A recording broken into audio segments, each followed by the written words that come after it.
I sentence you to death for the murder of Charles Humphreys. Thank you. And probably see, I'll be up in heaven while y'all are rotting in hell. I'm leaving. I'm glad. Thanks a lot, society, for railroading my ass. And I cannot go in the execution chamber and be executed under the devil. I have to come clean and cleanse my spirit in the name of Jesus Christ. 15 de mayo de 1992, Aileen Wuornos fue condenada a muerte después de que un accidente automovilístico en Orange Springs, Florida, la vinculara con 7 asesinatos. Aunque Wuornos inicialmente no mostró remordimiento y se mostró abiertamente a la defensiva, nadie esperaba las cosas que haría a medida que se acercaba la fecha de su ejecución. Esto fue lo que pasó en las últimas 24 horas de Aileen Wuornos.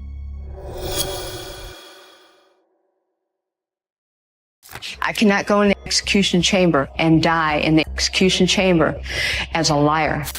7 de octubre de 2002, solo 2 días antes de su ejecución, Aileen Wuornos se sentó para su última entrevista con el documentalista Nick Broomfield. El encuentro tuvo lugar dentro de una sala de entrevistas en la prisión correccional de Broward, en Florida. Antes de que las cámaras empezaran a grabar, la sala estaba en silencio y la tensión era evidente. Y no solo eso, también colocaron guardias detrás de Wuornos debido a su naturaleza impredecible. You know, I was just wondering how you're going to be, at 9:30 tomorrow morning. Are you prepared? I'm prepared. I'm all right with it. Al principio, Wuornos parecía tranquila e incluso amistosa con Broomfield. Por un momento, parecía que la conversación se mantendría estable y cargada de emoción. Pero esa sensación no duró mucho. Muy pronto, su ánimo cambió. Su voz se volvió dura, su tono se tornó iracundo y sus palabras se transformaron en una tormenta de acusaciones e ideas paranoicas. You changed your story. I'm just trying to... What are you talking about? Change story on what? No, about whether it was self-defense or not. I'm not going to say it. I'm not going to get in depth about my cases, Nick. Una de las primeras cosas que afirmó fue que el personal de la prisión la había estado envenenando. Dijo que la comida y las bebidas que le daban la enfermaban. Según Wuornos, había estado sufriendo dolores, visión borrosa, debilidad y lo que describió como su cuerpo desmoronándose poco a poco. Creía que esto se hacía a propósito para dañarla antes de que el Estado la ejecutara oficialmente. Fuesen reales o no estos síntomas, estaba claro que ella realmente creía que estaba siendo atacada dentro de los muros de la prisión. Wuornos también acusó a la policía de encubrimiento, insinuando que pudieron haberla detenido tras su primer asesinato. After Richard Mallory died, I left prints everywhere and they covered it up. And let me kill the rest of those guys to turn me into a serial killer. Y no se detuvo allí. Wuornos aseguró que estaba siendo torturada, no solo físicamente, sino también mentalmente. Creía que los guardias, los médicos y otros miembros del personal de la prisión formaban parte de un plan para hacerla sufrir. Describió la prisión como un lugar donde había sido aislada, maltratada y silenciada. En su mente, no era solo una prisionera. Creía que era un blanco del sistema, una mujer castigada no solo por sus crímenes, sino también por atreverse a hablar sobre el trato que había recibido. Aileen Wuornos se volvió cada vez más enfática al describir lo que llamaba una campaña de tormento por parte de las autoridades de la prisión usando presión sónica. Afirmaba que ondas sonoras eran dirigidas a su cabeza, aplastando su cráneo e induciendo una insoportable angustia mental. Según Wuornos, estas ondas eran psicológicas, manipulaban sus pensamientos, interferían en su mente y le generaban una agitación extrema. Describía la experiencia como compresiva y desorientadora, comparándola con una forma de tortura invisible diseñada para volverla loca. Aseguraba que esta presión sónica se utilizaba regularmente en la prisión correccional de Broward, especialmente de noche, como un método de hostigamiento y control mental. And they were using sonic pressure on my head since 1997. Wuornos creía que los guardias lo hacían intencionalmente para hacerla parecer inestable. Durante las entrevistas con Nick Broomfield, se la veía visiblemente angustiada al hablar de estos ataques, contradiciéndose a menudo a mitad de frase, como si luchara por liberar sus pensamientos del supuesto control. A medida que avanzaba la entrevista, sus palabras se volvieron más caóticas. A veces parecía sentir lástima por lo que había hecho, pero rápidamente cambiaba y comenzaba a justificar los asesinatos. Decía que los hombres que mató habían intentado hacerle daño o aprovecharse de ella. Para ella, los homicidios eran actos de defensa propia o de venganza contra un mundo que la había tratado con crueldad. Estas emociones contradictorias mostraban lo profundamente dividida que seguía estando. Parecía insegura de si quería ser perdonada o mantenerse firme hasta el final. También había una profunda ira hacia el mundo. No solo culpaba a los guardias, sino también a la sociedad, a la policía y al sistema judicial en general. Wuornos creía que la policía la había decepcionado muchas veces en su vida y que la había ignorado cuando necesitaba ayuda. Decía que la habían utilizado para ganar dinero y titulares, convirtiendo su vida en una historia mediática en lugar de tomarla en serio como persona. En su visión, todos a su alrededor la habían usado y luego desechado. You sabotaged my society and the cops and the system. Con el correr de la entrevista, quedaba claro que Wuornos ya no intentaba salvarse. Sabía que su ejecución estaba cerca y lo había aceptado. Pero en lugar de quedarse callada o mostrar arrepentimiento, eligió usar sus últimos momentos para hablar. And I cannot go in the execution chamber and be executed under the devil. I have to come clean and cleanse my spirit in the name of Jesus Christ. Quería asegurarse de que el mundo escuchara su versión de la historia, aunque fuera desordenada, confusa y llena de rabia. No le importaba cómo se viera, solo le importaba contar su verdad, tal como ella la entendía. Su comportamiento se intensificó cuanto más hablaba. Su voz se alzaba y sus palabras salían más rápidas. Hacia el final de la entrevista, su furia tomó el control por completo. Atacaba al entrevistador, afirmando que él no lo entendía y que estaba cegado por el sistema. Y finalmente, hizo un último e inolvidable gesto. Miró directo a la cámara y levantó el dedo medio. We're going to have to cut this interview, Nick. I'm not going to go into any more detail. I'm leaving. I'm glad. Thanks a lot, society, for railroading my ass. Aileen Wuornos no se convirtió en una asesina serial notoria de la noche a la mañana. Su vida de violencia y desesperación fue moldeada por años de abuso, abandono y traición.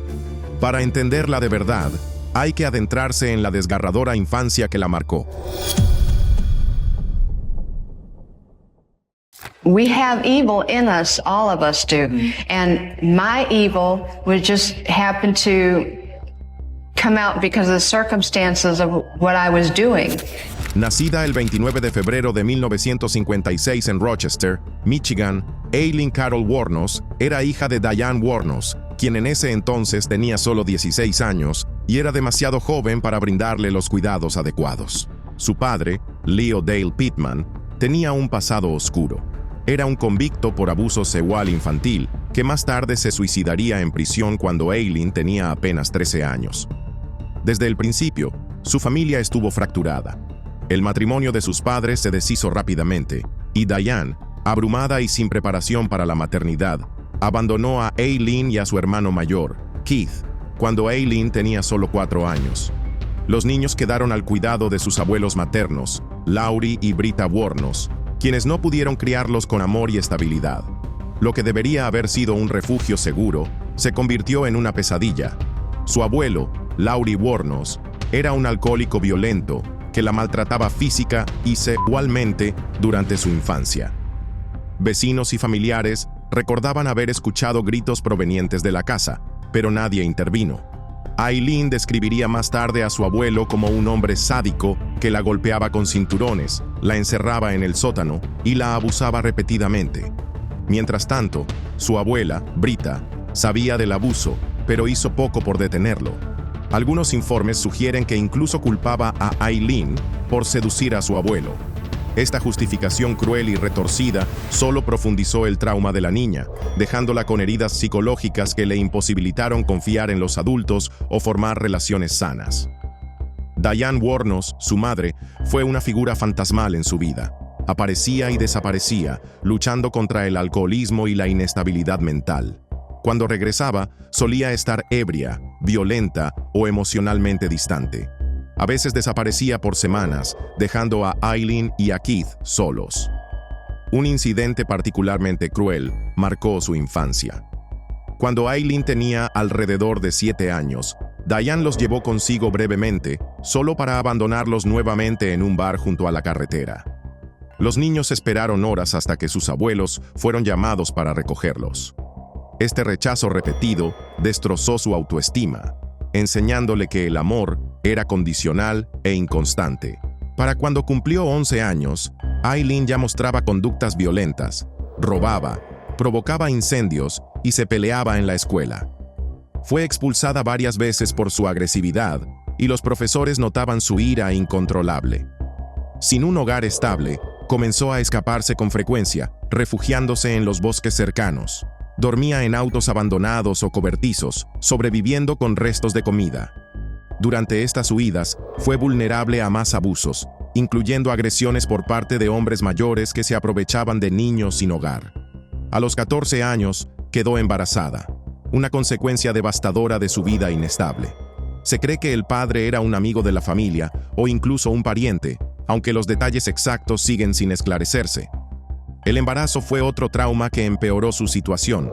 Dio a luz a un niño en 1971, pero la obligaron a darlo en adopción, una pérdida que la persiguió por años. Para entonces, ya había abandonado la escuela, sin educación, sin apoyo familiar y sin perspectivas de futuro. Sin alternativas, Aileen se volcó a la prostitución a los 15 años. Las calles fueron brutales, golpeada, violada y robada por clientes y proxenetas. Aprendió a llevar un cuchillo para protegerse y desarrolló una coraza para sobrevivir. En 1976, se casó brevemente con un hombre mayor llamado Louis Fell, buscando estabilidad. Pero cuando él descubrió su pasado criminal, terminó el matrimonio en semanas, dejándola aún más desesperada. Para el final de su adolescencia, Aileen estaba profundamente traumatizada, mostrando signos de TPT, trastorno límite de la personalidad y depresión severa. Desconfiaba de los hombres, a quienes veía como depredadores. Su hermano Keith era una de las pocas personas en las que confiaba, pero incluso esa relación era tensa. En 1976, Keith murió de cáncer de garganta, dejándola completamente sola. Sin familia, sin hogar y sin esperanza, su ira se acumuló hasta estallar en una serie impactante de crímenes violentos. Yeah, and I got to come clean that I killed those 7 men in first-degree murder and robbery. Entre 1989 y 1990, Aileen Wuornos convirtió las carreteras de Florida en su terreno de caza, dejando a 7 hombres muertos a su paso. Cada asesinato seguía el mismo patrón brutal: disparos en estilo de ejecución, pertenencias robadas y cuerpos abandonados como si fueran basura desechada. Al principio, afirmó que solo se estaba defendiendo, una víctima llevada al límite. Pero a medida que la mentira detrás de su historia se desmoronaba, salió a la luz una verdad mucho más oscura. No se trataba de defensa propia, era asesinato frío, calculado y con fines de lucro. El 30 de noviembre de 1989, Aileen Wuornos cometió su primer asesinato. Su primera víctima fue Richard Mallory, un comerciante de electrónica de 51 años. Mallory no era un santo, tenía antecedentes penales, incluyendo una condena previa por violación. Wuornos insistió en que él la recogió, la llevó al bosque y la agredió violentamente. En su versión, ella se defendió desesperadamente, usando su arma para acabar con él. Pero las pruebas contaban otra historia. El cuerpo de Mallory fue hallado en una zona remota del condado de Volusia, despojado de objetos de valor. Su auto había desaparecido y Wuornos usó sus tarjetas de crédito tras su muerte. Eso no era el comportamiento de alguien actuando únicamente en defensa propia. Era el accionar de alguien que vio una oportunidad: matar, robar y marcharse con lo que pudiera llevarse. Una vez que cruzó esa línea, Wuornos no se detuvo. En los siguientes 6 meses, volvió a matar una y otra vez, cada asesinato siguiendo el mismo guión despiadado. David Spears fue su segunda víctima, un trabajador de la construcción de 43 años, hallado muerto en el condado de Marion. A diferencia de Mallory, Spears no tenía historial de violencia. Wuornos le disparó por la espalda, una señal clara de que no fue una pelea, sino una emboscada. Se llevó su camioneta, otra señal de que el robo estaba planeado desde el inicio. Luego vino Charles Dick Humphreys, un ex jefe de policía de 56 años. Su asesinato sacudió a Florida. Hizo que la gente pensara, si un policía experimentado podía ser víctima, ¿quién estaba a salvo? Wuornos afirmó que él la atacó, pero las pruebas decían lo contrario. Humphreys recibió múltiples disparos y su cuerpo fue abandonado a un costado del camino, como los demás. Troy Burress, un repartidor de 50 años, fue el siguiente. Su camioneta apareció abandonada y su billetera estaba desaparecida. Charles Carskadon, un trabajador de rodeo de 40 años, fue hallado tan descompuesto que la policía al principio lo confundió con un adolescente. Más tarde, Wuornos se jactó de haberlo matado, sin mostrar remordimiento alguno. Peter Sims, un misionero de 65 años, fue la única víctima cuyo cuerpo nunca se encontró. Su auto manchado de sangre apareció, pero de él nunca se supo nada más. Su caso sigue siendo el más inquietante, porque sin un cuerpo, algunas preguntas jamás podrán responderse. El asesinato final fue el de Walter Geno Antonio, el 31 de julio de 1990. Para entonces, el patrón era claro. El camionero de 60 años fue baleado 6 veces y su cuerpo abandonado en el condado de Dixie. Pero esta vez Wuornos no se llevó su auto. Tal vez sintió que la policía ya la estaba acorralando, o tal vez se volvió descuidada. De cualquier manera, ese sería su último asesinato, porque pronto la red se cerraría sobre ella. I sentence you to death for the murder of Charles Humphreys. Thank you. And probably see, I'll be up in heaven while y'all are rotting in hell. El 9 de enero de 1991, Aileen Wuornos fue arrestada. Sin embargo, los eventos que llevaron a ese momento habían comenzado meses antes. En julio de 1990, Wuornos y su pareja, Tyria Moore, chocaron un auto que pertenecía a una de las víctimas de Wuornos. El accidente ocurrió en Orange Springs, Florida. Tras el choque, testigos vieron a 2 mujeres huyendo de la escena.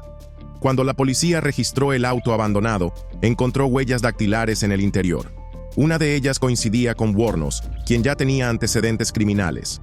Esa fue la primera conexión clara entre ella y uno de los hombres asesinados. La policía también descubrió que objetos pertenecientes a varias víctimas habían sido empeñados en casas de empeño de toda Florida. Los boletos de empeño tenían una huella dactilar y un nombre falso: Cami Marsh Green, uno de los tantos alias que Wuornos usaba. Al comprobar las huellas, nuevamente coincidían con las de ella.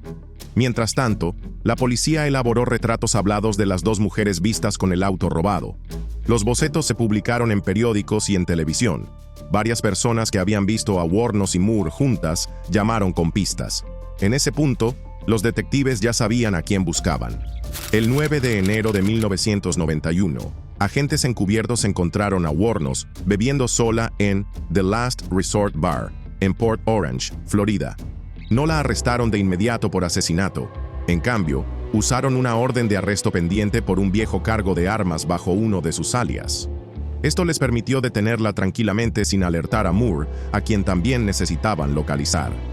Al día siguiente, el 10 de enero, la policía rastreó a Tyria Moore en Scranton, Pensilvania, donde se había ido a quedar con su familia. Cuando la policía le dijo que Wuornos era sospechosa de múltiples asesinatos, Moore quedó impactada y aterrada. Aceptó colaborar con la investigación a cambio de inmunidad, lo que significaba que no sería acusada. La policía llevó a Moore de regreso a Florida. La alojaron en un motel y grabaron sus llamadas telefónicas con Wuornos. Durante varios días, Moore habló con ella y poco a poco la convenció de confesar. El 16 de enero de 1991, en una de esas llamadas, Wuornos admitió haber matado a los hombres, pero insistió en que había sido en defensa propia. La confesión fue grabada y se convirtió en una prueba clave. Más tarde, la policía encontró más pruebas que respaldaban la confesión. Las balas encontradas en varios cuerpos de las víctimas habían sido disparadas con la misma pistola calibre .22 que Wuornos había usado. Otros objetos pertenecientes a las víctimas fueron encontrados en depósitos que ella había alquilado. Con esas pruebas, huellas, boletos de empeño, la confesión y la balística, Wuornos fue acusada formalmente del asesinato de Richard Mallory y luego de otros 6 asesinatos. Ella nunca negó los crímenes, pero siempre afirmó que los hombres habían intentado hacerle daño o violarla. Sin embargo, los fiscales no creyeron su versión. Durante un tiempo, Wuornos logró controlar la narrativa. Aseguraba que cada asesinato había sido en defensa propia, presentándose como una víctima que luchaba contra hombres violentos. Los medios se hicieron eco de esa historia. Algunos incluso la retrataron como un ícono feminista, una mujer llevada al extremo por una vida llena de abusos. Pero los hechos no coincidían. La mayoría de sus víctimas no tenía antecedentes de violencia. Eran hombres comunes, obreros de la construcción, camioneros e incluso un policía retirado. No encajaban en el perfil de depredadores. Además, los patrones de los disparos mostraban ejecuciones, no peleas. Y con las propiedades robadas que la vinculaban a los crímenes y el testimonio de Moore, no había dudas sobre su culpabilidad. El 15 de mayo de 1992, Wuornos recibió 6 condenas a muerte tras varias semanas de juicio. Curiosamente, no mostró ningún remordimiento, a pesar de haber recibido el peor castigo posible. I'm being really straight up about everything. There's no self-defense. I'm really sorry what happened about everything. Mientras Aileen Wuornos esperaba en el corredor de la muerte, su historia se hizo conocida en todo el mundo. Se convirtió en tema de noticias, libros, documentales e incluso de una película de Hollywood. La gente en todas partes hablaba de ella, preguntándose si era una asesina de sangre fría o una mujer dañada por años de dolor y abuso. Al principio, la mayoría la veía como una criminal. Pero a medida que salieron más detalles, especialmente sobre su pasado, algunos comenzaron a verla también como una víctima. Ese interés público creció aún más cuando sus juicios fueron transmitidos por televisión y los reporteros seguían cada apelación o novedad en su caso. En 1992, el documental de Nick Broomfield llamado Aileen Wuornos, The Selling of a Serial Killer, mostró cómo muchas personas, incluidos policías e incluso su propio abogado, estaban ganando dinero con su historia mientras ella permanecía en prisión. Esto sorprendió a los espectadores y los hizo cuestionar si había sido tratada justamente. Esto llevó a Broomfield a regresar más de 10 años después para hacer un segundo documental, Aileen, Life and Death of a Serial Killer. Este se centró en su tiempo en prisión y en las extrañas y furiosas cosas que empezó a decir. Mientras tanto, su exnovia, Tyria Moore, se había mantenido en silencio. Moore había sido la persona más importante en la vida de Aileen, pero después de su arresto, aceptó colaborar con la policía. Algunos la vieron como una traidora, mientras que otros decían que solo trataba de protegerse para no ir a prisión. Durante los años siguientes, Moore se mantuvo fuera del foco público. No dio muchas entrevistas y, cuando lo hizo, dijo que todo aquello la había dejado destrozada y confundida. Afirmaba que aún se preocupaba por Aileen, pero que en ese momento sintió que no tenía otra opción. Aunque sus abogados presentaron apelaciones, la mayoría fueron rechazadas. Algunas personas intentaron argumentar que ella estaba mentalmente enferma y no debía ser ejecutada. Pero los tribunales dictaminaron que estaba lo suficientemente cuerda como para recibir la pena de muerte. Al final, la misma Aileen dijo que estaba lista para morir. Creía que la prisión intentaba torturarla y solo quería acabar con todo. El 9 de octubre de 2002 fue su último día, y comenzó en la prisión estatal de Florida con una rutina tranquila. Esa mañana, los guardias hicieron sus rondas habituales. Ingresaron a las celdas, revisaron a los reclusos y se prepararon para la jornada. Wuornos aceptó sin resistencia lo que le ofrecieron los guardias. Le dieron una toalla y un paño para asearse por última vez antes de sus momentos finales. No discutió ni hizo preguntas, simplemente cumplió con lo que debía hacer. Después le entregaron una prenda blanca y limpia para vestir. A las 6:00 a.m. en punto, uno de los oficiales la llevó a una sala privada. Este espacio estaba destinado a escribir cartas de último momento o a pronunciar palabras finales. Pero Aileen no dijo mucho. Se mantuvo en silencio, excepto por algunos comentarios dispersos sobre ángeles. Los mencionó más de una vez, convencida de que no estaba sola. Aún frente a la muerte, insistía en que había seres espirituales con ella, observándola, tal vez guiándola. I'm okay. God is going to be there. Jesus Christ is going to be there. All the angels and everything. En esos últimos días en el corredor de la muerte, Aileen vivía en una mezcla extraña de fe, enojo y lo que algunos podrían llamar profecía. También hablaba mucho del cielo. Creía con total convicción que iba a encontrarse con Dios. Esa creencia le daba un propósito. Incluso dijo que esperaba que los hombres que había matado encontraran perdón. Mientras tanto, el personal de la prisión preparaba la sala de ejecución. Todo se hacía de forma técnica y estéril, más parecido a una cirugía que a una muerte.